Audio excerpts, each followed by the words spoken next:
Evangeli de Marc, capítol 12, versets del 35 al 44.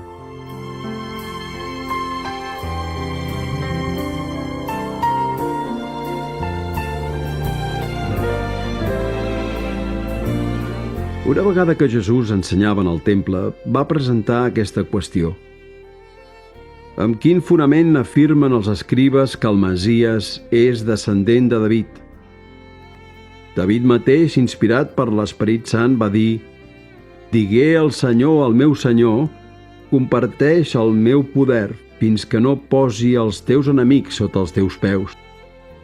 Si el mateix David l'anomena Senyor, com pot ser-ne fill? I la gent, que n'era molta, l'escoltava amb fruïció.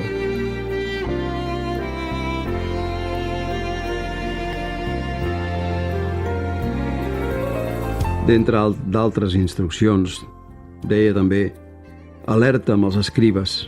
Els agrada de passejar-se amb les seves vestimentes i que la gent es faci reverències per les places, ocupar els primers seients a les sinagogues i els primers llocs en els convits.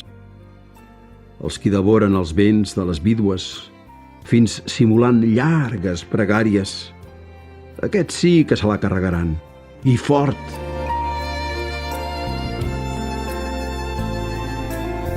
Un dia, que seia davant la sala de les ofrenes, es mirava la gent com tirava els diners a les caixetes, i molts rics hi tiraven qui sap què.